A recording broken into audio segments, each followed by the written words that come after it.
အားလုံးပဲမင်္ဂလာပါကျမအခုဖတ်ပြပေးမယ့်စာအုပ်လေးကတော့ဆရာမဆူရှာမေရေးသားထားသောချစ်တော်အမျိုးသမီးလေးထံသို့ဆိုတဲ့စာအုပ်လေးပဲဖြစ်ပါတယ်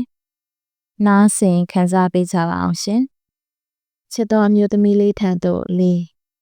ဘဝကိုနောက်ပြန်လှည့်ကြည့်တဲ့အခါညီမလေးရေဘဝကိုနောက်ပြန်လှည့်ကြည့်တိုင်းနောက်သားရစရာမရှိတဲ့အပြည့်ကင်းပြီးလေးပြလုံးတဲ့ဘဝကိုသာပိုက်ဆိုင်နိုင်အောင်ကြိုးစားပါညီမလေးလူရဲလိုဖြစ်လာမှတော့လူသားတာဝန်ဆိုတာရှိတယ်ညီမလေးလူသားတာဝန်ကြေပြောမှလည်းလူဖြစ်ရကြိုးနှံ့မယ်ပေါ့ဒါပေမဲ့အဲ့ဒီလူသားတာဝန်တွေဘာတွေကိုခဏပေးခောက်ထားပြီးတော့ကိုယ့်ရဲ့တကူရေးတခါရအနေနဲ့ပဲကိုယ့်တာဝန်ကိုကြည့်အောင်ကိုယ့်စိတ်ကိုလုံနိုင်အောင်ပဲအရင်စူးစမ်းသင့်တယ်လူတယောက်ရဲ့သမိုင်းနောက်ခံဆိုတာတိတ်ကိုအရေးပါပါတယ်အသက်ရှင်နေစဉ်နဲ့မဟုတ်ဘူးတက်ရှိထင်ရှားမရှိတော့တဲ့နောက်ပိုင်းမှာလဲသမိုင်းချောင်းဆိုတာထင်ကျန်နေစေပဲဆိုတော့ကိုလောက်ခဲ့သမျှအရာတိုင်းဟာသမိုင်းသက်တဲ့အဖြစ်ကောင်းရင်ကောင်းသလိုဆိုးရင်ဆိုးသလိုကြံခဲ့မှာပဲဖြစ်ပါတယ်ဒီတော့အမားတို့တွေဟာကိုသမိုင်းချောင်းကိုအလှပဆုံးရေးထိုးနိုင်ခဲ့ဖို့လိုလိမ့်မယ်ညီမလေးငယ်ရွယ်တုန်းမှာကိုထင်သမျှကအမှန်လို့ထင်တတ်တယ်ငယ်ရွယ်စဉ်မှာဘဝလို့ထင်ပြီးပေါ်အပ်မိသမျှကအသက်ရလာတော့အတုံးမဝင်တော့တာတွေရှိတယ်ငယ်ရွယ်စဉ်မှာပုံအောရုံအပ်မိသမျှအထင်ကြီးခဲ့သမျှဟာလည်းအသက်အရွယ်တစ်ခုရောက်လာတော့ရှက်စရာတွေလည်းဖြစ်နေတတ်တယ်လို့နောင်တတွေလည်းဖြစ်ချင်ဖြစ်နေတတ်တယ်လွယ်လွယ်လေးနဲ့ညီမလေးမြင်သာအောင်ပြောရရင်အမားတို့ညီမလေးတို့ Facebook စပေါ်ကစားက Facebook စသုံးကြတဲ့အခြေအနေနဲ့အခုအခြေအနေကိုနှိုင်းယှဉ်ကြည့်ရတယ်လို့ပဲဟဲငါအဲ့တော့ငါဘာစကားတွေဘယ်လိုပြောခဲ့တာပါလဲဘယ်လိုပုံတွေတင်ခဲ့မိပါလဲဆိုပြီးပြန်တွေးပြီးရှက်ရင်းနဲ့ရေခဲ့ဘူးတယ်မလားဘဝသမိုင်းချောင်းဆိုတာကတော့ဘဝနဲ့တိတ်ခါတရားပေါ်မှာပုံအပ်ထားရတာမို့ငါအဲ့တော့ငါဘလို့အမဲဆက်ကြီးနဲ့လို့တော့အော်ရနိုင်လိမ့်မယ်မထင်ဘူးညီမလေးရဲ့ရှင်တန်ရသမျှဘဝတစ်လျှောက်လုံးမှာလဲအချစ်အမုန်းအဆုံဆုံနဲ့ကြုံနေရမှာပဲဘသူကောင်းကောင်းမကောင်းကောင်းကိုကတော့ကောင်းအောင်နေပေးလိုက်ပါညီမလေးတာဝန်ကျေခဲ့သူတယောက်အတွက်အရာရာတိုင်းအနေအထားတိုင်းဟာလက်ပြလုံးစွာနဲ့ခေါင်းမော့ဖြတ်လျှောက်ရုံပါပဲညီမလေးရေလူတိုင်းကကိုယ်သမိုင်းကိုရေးရင်ဘဝကိုရုန်းကန်နေရတာမို့ဘသူသမိုင်းချောင်းမှစိတ်မဝင်စားပါနဲ့လေကိုယ်သမိုင်းကိုသာအကောင်ဆုံးရေးရင်ပဲလူဖြစ်ရစေအနှစ်သာရဖြစ်တဲ့ဒုက္ခဒုက္ခတွေကြားမှာအလှပါဆုံးရှင်သန်ကြအောင်ဆိုညီမလေးရဲ့ချစ်တော်မျိုးသမီးလေးထံသို့ငါ life goes on ညီမလေးရေကိုယ့်အပေါ်မကောင်းခဲ့တဲ့သူတောင်မျက်နှာပြောင်တိုက်ပြီးရှေ့ဆက်လျှောက်ရဲသေးရင်ဒီဆက်ဆက်ရင်အပေါ်တာဝန်ကြည့်ပြီးလက်ပြလုံခဲ့တဲ့ငါညီမလေးကဘာလို့ရှေ့ဆက်မလျှောက်နိုင်ရမှာလဲအမကြီးသမီးလေးသူမရှိရင်တေးမှာသမီးမှာသူ့စိတ်နဲ့အသက်ရှင်နေရတာတော်လဲသူ့စိတ်စားလဲသူ့စိတ်နဲ့ယူရတော့မှဆိုတဲ့ညီမလေးပြောနေတဲ့စကားတွေကိုအမကိုယ်တိုင်လဲအနုမနဲ့အရွယ်အချိန်ကာလတစ်ခုမှာပြောခဲ့ပူပါတယ်ရည်ချက်မှုအစဉ်တဆင့်တက်လာတဲ့အခါမှာတော့အမလေးသူမရှိလို့လဲမတည်ခဲ့ဘူးဆိုတာကိုနားလည်ခဲ့တယ်လို့သူ့စိတ်နဲ့အသက်ရှင်နေတာမဟုတ်ဘူးဆိုတာကိုလဲ self realization ကနေတဆင့်ပြန်သိခဲ့ရတယ်ဒီလိုမျိုးကို realize မဖြစ်သေးခင်စက်ကြောင်းမှာတော့အမလည်းအရန်ကိုမှပြိုလဲခဲ့ရတယ်အလူအလိမ်ကိုခံစားခဲ့ရတယ်နောက်ဆုံးမှာတော့အချိန်တစ်ခုရဲ့ကူစားခြင်းနောက်ွယ်မှာအမရဲ့ဒဏ်ရာတွေတက်တာတင်သလောက်တက်တာလာခဲ့ပါတယ်ညီမလေးကိုအမပြောပြရအောင်မယ်ဘယ်လို relationship မှာပဲဖြစ်ဖြစ်လူတစ်ယောက်နဲ့တစ်ယောက်ဟာအကြောင်းပါလို့ဆုံခဲ့ကြရတာတိဆုံမှုတိုင်းကလည်းခွဲခွာခြင်းနဲ့ပဲအဆုံးသတ်ရမှာပါမိဘနဲ့သားသမီးပဲဖြစ်ဖြစ်ချစ်သူရည်စားပဲဖြစ်ဖြစ်တငယ်ချင်းအချင်းချင်းပဲဖြစ်ဖြစ်အချိန်တန်ရင်တော့ခွဲခွာကြရမှာပဲညီမလေးဒီနေရာမှာတေခွဲနဲ့ရှင်ခွဲရဲဆိုပြီးခွဲခွာခြင်းကွဲကွာခြင်းနှစ်မျိုးရှိတယ်တေခွဲဆိုတာကလည်းလူဖြစ်လာရင်တေရမှာမို့လားလူသားတိုင်းလက်ခံရမယ့်ကိစ္စတစ်ခုပါလူတော်တော်များများမခံမရနိုင်တာကတော့ရှင်ခွဲဆိုတဲ့ခွဲခွာခြင်းကိုပေါ်ညီမလေးရဲ့ relationship တစ်ခုမှာပဲဆိုပါတော့တကယ်ချစ်ခဲ့သည်ဖြစ်စေမချစ်ခဲ့သည်ဖြစ်စေစိတ်ရင်းနဲ့ဖြစ်စေအပေါ်ယံဖြစ်စေသူနဲ့ကိုကြားမှာတစ္ဆာစကားတွေထားခဲ့ဘူးကြတယ်ငါတို့ဘယ်တော့မှခွဲမသွားဘူးနော်မထားသွားကြဘူးနော် I will always be with you စသဖြင့်ပေါ့နော်ပြောခဲ့ဘူးကြလိမ့်မယ်ဒါတွေကိုအယမ်းယုံကြည်မိလိုက်တယ်စိတ်နဲ့ထားလိုက်တဲ့သူတွေကတော့ခွဲခွာရတဲ့အခါမှာစိတ်ပိုင်းဆိုင်ရာအထီးအခိုက်ပိုများရပါတယ်ညီမလေးအခုညီမလေးခံစားနေရတယ်လို့ပဲပေါ့ညီမလေးကိုအမအမြဲပြောခဲ့ဘူးပါတယ် everything happen for a good reason လို့လေအရာအလုံးဟာကောင်းဖို့အတွက်ဖြစ်လာတာလို့အမြဲပြောခဲ့ဘူးတယ်နော်ဒီလိုပဲခွဲခွာရခြင်းတွေမှာလဲ ကောင်းဖို့အတွက်ဖြစ်လာတာတွေအများကြီးရှိပါတယ်ဒီလိုပြောရင်အမပြောတာကိုလက်ခံမလားငင်းမလားညီမလေးအမနိုင်ရှင်းပြမယ်နော်တချို့တွေးဆုံမှုတွေကရေစက်မဟုတ်ပဲဝေကျွေးပါလို့စုံရတာလို့လူတွေပြောကြတယ်နော်ဒါဆိုရင်အမတို့ခဲခွာလိုက်ရတဲ့တွေးဆုံမှုဟာရောဝေကျွေးပါလို့စုံရခြင်းမဖြစ်နိုင်ဘူးလားဝေကျွေးကြည်လို့ခွဲခွာရတာရောမဖြစ်နိုင်ဘူးလားငါညီမလေးစာဖတ်ရင်တေချာပြန်တွေးကြည့်ပါနော်လောကမှာဘယ်အရာကမှအစိုးရမနေဘူး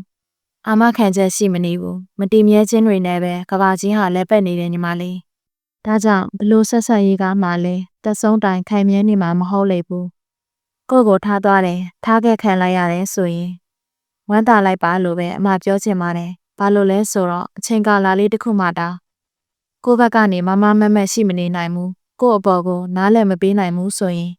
ရှေးရှေးမှာကောကိုနဲ့အဆင်ပြေပြေဖြစ်မယ်ထင်လားမထင်ပါနဲ့ညီမလေးအခုကလေးကအမတို့ကိုထားသွားသူတွေဟာအမတို့ဘဝအတွက်ရေရှည်မလိုအပ်ခြင်းကိုကြားတာပေးခြင်းပါပဲကောင်လေးကထားသွားလို့ကောင်မလေးက depression တွေဝင်အိတ်ဆေးတွေတောက်အစားမစားနိုင်ခြုံကြနေ့စဉ် daily routine တွေတောင်မလုံနိုင်နဲ့ဖြစ်နေရတဲ့အချိန်မှတာကောင်လေးကတော့နောက်လူရင်မှာပျော်နေပြီဆိုတဲ့အခြေအနေမျိုးတွေအမလည်းအများကြီးမြင်ဘူးကြုံခဲ့ဘူးပါတယ်အဲ့ဒီလိုအချိန်တွေမှာလဲအော်သူကတော့ငါ့အပေါ်မှာလောက်ရက်လိုက်တာလူမဆန်လိုက်တာလို့သူ့အပေါ်ဒေါသဖြစ်မနေပါနဲ့တော့ညီမလေးရဲ့တင်မဲလုံးမှလည်းလူမဆန်တဲ့သူကတော့လူမဆန်စွာပြုမှုမှာပဲလူမဆန်ခဲ့တဲ့သူတောင်မျက်နှာပြောင်တိုက်ပြီးရှေ့ဆက်လျှောက်နိုင်သေးရင်ဒီဆက်ဆံရေးအပေါ်မှာတာဝန်ကျေပြီးလက်ပြလွန်ခဲ့တဲ့ငါညီမလေးကဘာလို့ရှေ့မဆက်လျှောက်နိုင်ရမှာလဲကွယ်ဘဝဆိုတာကိုယ့်အတွက်ကိုပဲဖြစ်တည်လာတာဖြစ်လို့သူမရှိလဲဖြစ်ရပါမယ်ညီမလေးကိုယ့်အတွက်ကိုအသက်ရှူနေရတဲ့အချိန်မှာအခြားသူကြောင့်အသက်ရှူမကျက်ပါစေနဲ့တေခွဲကွဲရသည်ဖြစ်စေရှင်ခွဲကွဲရသည်ဖြစ်စေအသက်ရှင်နေသည်ရဲ့တော့အမတို့တွေလမ်းတွေဆက်လျှောက်နေကြရအောင်ပါပဲညီမလေးရဲ့ life goes on ပဲလေနော်ဘယ်လိုလဲညီမလေးရှေ့ဆက်လျှောက်မယ်မဟုတ်လားချစ်တော်အမျိုးသမီးလေးထံသို့6မိမသားချင်းကိုချင်းစာပါညီမလေးရေမိမအချင်းချင်းဝင်မွေချင်းခြေမြင်ပြီးသားဆိုပြီးတော့အကွက်တွေတိုင်းအပုတ်ချတတ်တဲ့မိန်းကလေးမျိုးထဲမှာအမတို့ညီမလေးတို့မပါရအောင်စူးစမ်းကြမယ်ကွယ်ညီမလေးမြင်ဘူးမလားတော့မသိဘူးလူမှုအတိုင်းဝိုင်းမှာလေမိမသားအချင်းချင်းမကောင်းတဲ့သတင်းလွှင့်တတ်တဲ့သူတွေနောက်ပြီးမိမသားအချင်းချင်းဗစ်တင်ဘလိမ်ပြီးလုပ်နေတဲ့သူတွေကိုညီမလေးလည်းမြင်ဘူးမှာပေါ့မြင်ရတာစိတ်แทบဘလို့နေလဲညီမလေးအဲ့ဒီလိုလုပ်နေကြတာတိတ်အထားကြတယ်များထင်လားအဲ့ဒီလိုလုံးလိုက်ရလို့ကိုဟာတိတ်တော်တဲ့မိန်းမဖြစ်သွားတယ်လို့များထင်လား no မဖြစ်ပါဘူး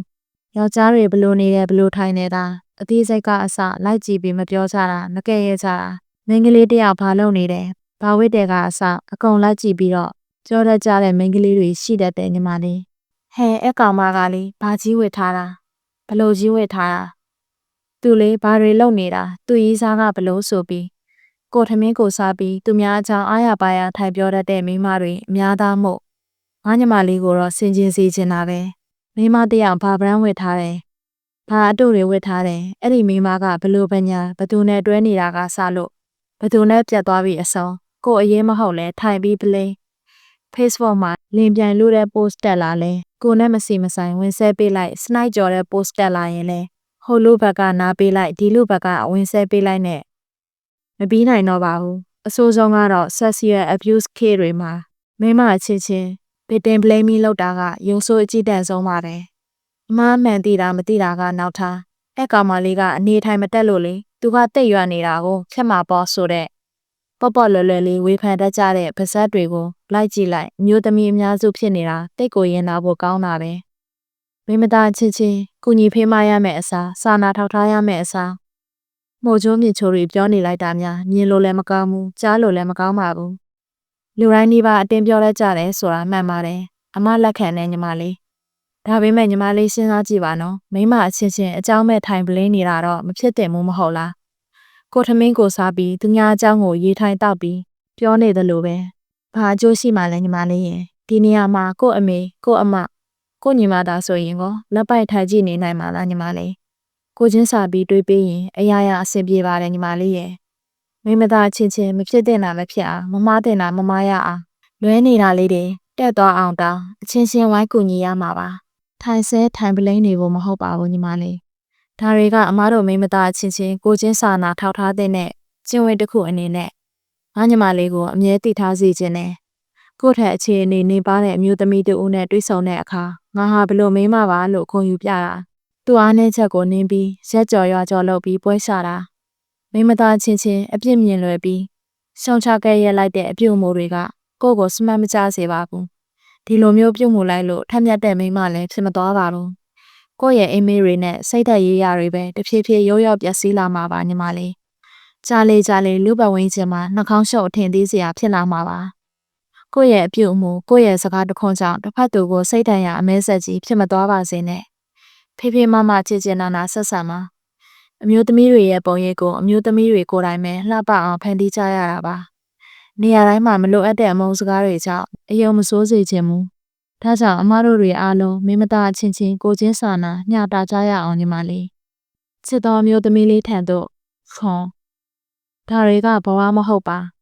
ညီမလေးရဲ့ဆယ်ကျော်သက်အရွယ်လူငယ်အရွယ်ဟာစိတ်ပိုင်းဆိုင်ရာအဖြစ်ရှင်သန်ရတာပြင်ပန်းမှမသိပြင်ပန်းလုံးနဲ့မဟုတ်လား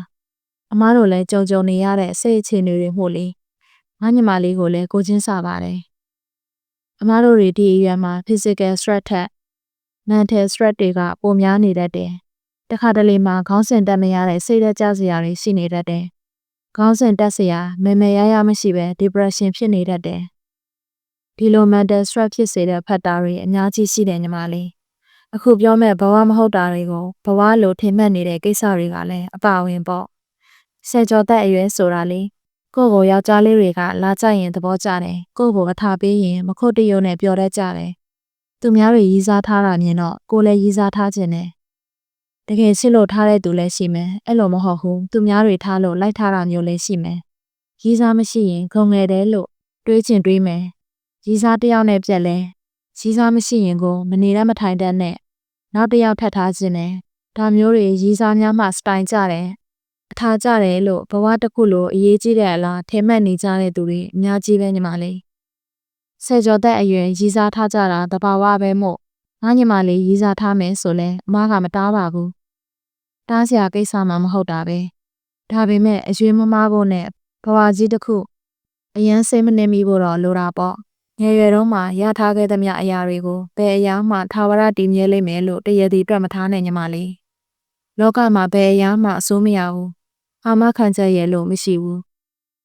ဒါကြောင့်ဘလို့ယုံတန်းစကားမျိုးတွေကိုမှလည်းလက်လွတ်စပယ်မယုံမိစေနဲ့ညီမလေးဆယ်ကျော်သက်အရွယ်လူငယ်ဘဝဆိုတာကိုယ့်ဘဝတန်လန့်အတွက်ကြိုးစားစရာတွေအများကြီးရှိသေးတဲ့အချိန်မှာဒီလိုချိန်တွေမှာအနှောက်အယှက်ကင်းစွာပြန်တန်းတာအကောင်းဆုံးပါပဲကိုသွားချင်တဲ့စိတ်ကူးအိမ်မက်တွေစီလွတ်လပ်ပေါ်ပါစွာနဲ့ပြန်တန်းမှာအချင်းနဲ့အတူပြန်တန်းခြင်းတပါဆိုလဲချစ်တာလဲချစ်ပေါ့ငယ်ရွယ်တုန်းမှာဘဝတစ်ခုလုံးယုံစားပြီးပုံမအပ်မိဖို့တော့လိုတယ်လို့အမသတိပေးချင်ပါတယ်ဆယ်ကျော်သက်အရွယ်တွေကို mental stress တွေဖြစ်စေဖို့ force လုပ်နေတဲ့အရာနောက်တစ်ခုက peer pressure နဲ့ competition ကြောင့်ပါပဲရွယ်သူဖိအားတွေနဲ့ကြံဆိုင်မှုတွေဆယ်ကျော်သက်အရွယ်မှာသူများလှုပ်တိုင်းအကုန်လိုက်လှုပ်ချင်ကြတယ်သူများဝိတ္တာသူများစားတာသူများနေတယ်လို့အကုန်နေခြင်းလှုပ်ချင်ကြတယ်တခါတလေမှာဘဝပေးအခြေအနေတွေမတူတတ်ကြဘူးညီမလေးရဲ့သူများတွေ10သိန်းသုံးနိုင်တဲ့အချိန်မှာကိုက9သိန်းပဲသုံးချင်သုံးနိုင်လိမ့်မယ်ဒါမှမဟုတ်9000ပဲသုံးနိုင်တဲ့အခြေအနေမှာလည်းရှိချင်ရှိလိမ့်မယ်ဒါကိုသူများတွေနဲ့တန်းတူမသုံးနိုင်ရကောင်းလားဆိုပြီးတော့ကိုယ့်ဘဝကိုထိုင်စိတ်ပြတ်နေစရာမလိုဘူးမိဘတွေကိုလည်းဒီကိစ္စအတွက်နဲ့ပြဿနာရှာစရာမလိုဘူးပြဿနာရှာနေမဲ့အစားစူးစမ်းတဲ့ညီမလေးကိုလိုချင်တာတွေလုံးနိုင်ဖို့အတွက်ပဲစူးစမ်းနေတဲ့နဲ့ဘဝမှာဒါတွေရှိလို့လဲအဆင့်အတန်းဆိုတာတတ်မှတ်လို့မရနိုင်ဘူးဒါတွေကိုဘဝလိုလဲမှတ်ယူစရာမလိုဘူးညီမလေးအပြည့်ပိုင်းအပေါ်ယံဆိုတာတွေထက် inner needs တွေပေါ်သိအောင်စူးစမ်းပြီးခြေစည်းစူးစမ်းနေဖို့ကပိုအရေးကြီးပါတယ်ညီမလေးရှေ့ဆက်ရှောက်ရမယ့်ဘဝခရီးတွေအများကြီးကျန်နေတာမို့အင်အားဖြည့်အရှင်ယူရမယ့်ငယ်ရွယ်ချိန်မှာဘဝမဟုတ်တာတွေကိုဘဝလိုမယူဆမိဖို့အရေးကြီးပါတယ်ညီမလေးတခြားလူတွေလိုပဲဝေးလေးလေးနေကြည့်ရင်ကဝေးလေးလေးဖြစ်သွားရမယ်ဆိုရင်လူဖြစ်ရတာပဲတန်တော့မလဲဘာကြောင့်လူဆက်ဖြစ်နေအောင်မလဲညီမလေးရဲ့ဒုတိယအကြိမ်ခွင့်ရေးပေးဖို့ထိုက်တန်ရဲ့လားတိတ်မကြသေးခင်ကကျမရဲ့စာခတ်ပရိသတ်ညီမလေးတဦးက Messenger ကနေတဆင့်စာတွေအများကြီးပို့လာပါတယ်သူ့ရဲ့ relationship နဲ့ပတ်သက်ပြီးရှင်ဖွင့်အကြံတောင်းထားတဲ့စာတွေပါသူ့ရဲ့အဓိကမေးခွန်းကတော့ တခါဖောက်ပြန်ထားဖို့တဲ့ရည်စားကိုနောက်တစ်ချိန်အခွင့်အရေးပေးတင်သလားဆိုတဲ့မေးခွန်းပါပဲ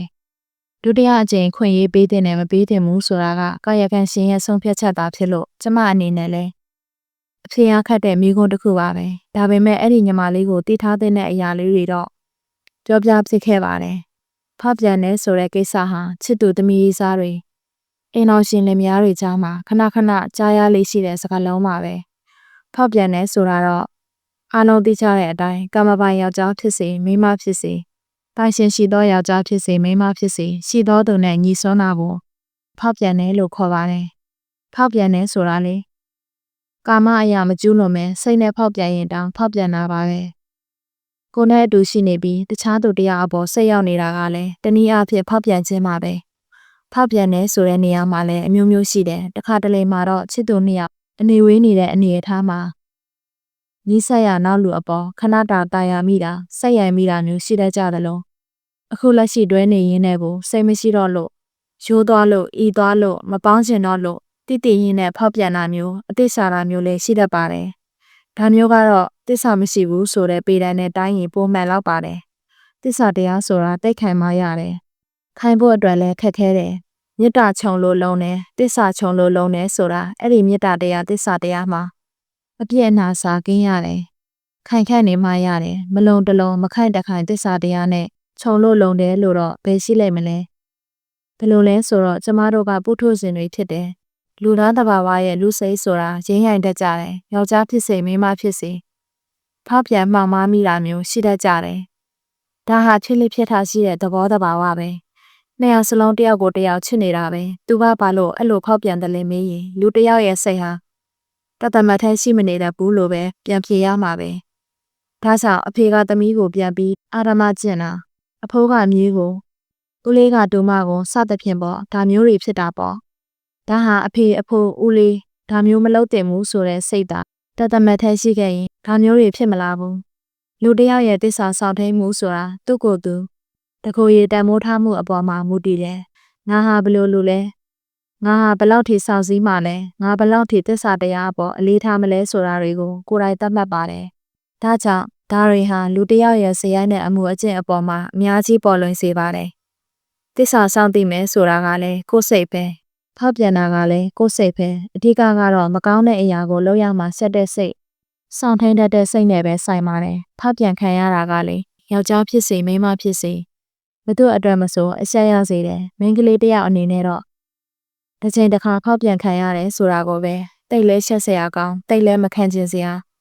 ခံမြင်စရာကောင်းတော့ဖောက်ပြန်တဲ့ယောက်ျားကိုချစ်သူအပေါ်နောက်ထပ်ဘလို့ယုံရပါအောင်မလဲဆိုတဲ့တန်တရားတွေ trust issue တွေအများကြီးရလာတယ်ဖောက်ပြန်ခဲ့ဘူးတဲ့လူကတော့လွယ်လွယ်လေးတောင်းပန်လိုက်တာပဲနောက်အဲ့လိုမဖြစ်စေရပါဘူးပေါ့လှည့်စားခံရတဲ့သူအတွက်ကအရင်လိုယုံကြည်ဖို့လေးစားဖို့ဆိုတာအင်မတန်ခက်သွားပါတယ်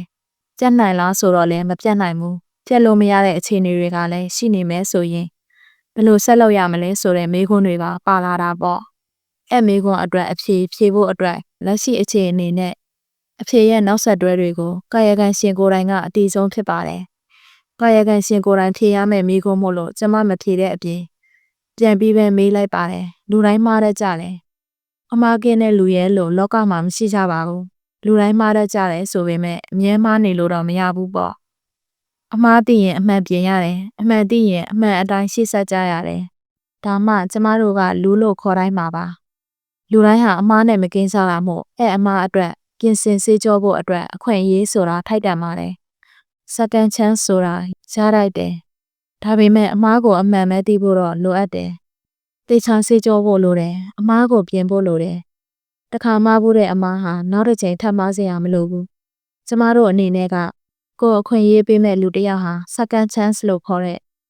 ဒုတိယအကြိမ်အခွင့်အရေးနဲ့ထိုက်တန်ရလားဆိုတာကိုတော့စဉ်းစားဖို့လိုလိမ့်မယ်နောက်တစ်ခုကကိုယ်ကိုနာကျင်စေခဲ့ဘူးတဲ့လက်တွေဟာနောက်တစ်ချိန်ထပ်ပြီးနာကျင်အောင်လုပ်နိုင်တယ်ဆိုတာကိုလည်းတေချာသိထားသင့်တယ်တချို့အရာတွေဟာကြိုးကြည့်နေရင်ကြိုးကြည့်နေတဲ့အတိုင်းပဲပြစ်ထားခဲ့ဖို့ကောင်းပါတယ်ပြန်ပြီးတရွတ်တရကောက်သိမ်းထားရလောက်အောင်ထိအဖို့မတန်ပါဘူးဘာလို့လဲဆိုတော့ကြိုးကြည့်နေတဲ့အရာတစ်ခုဟာအမိုက်တစ်ခုထက်ဘာမှမပိုတော့လို့ပါပဲ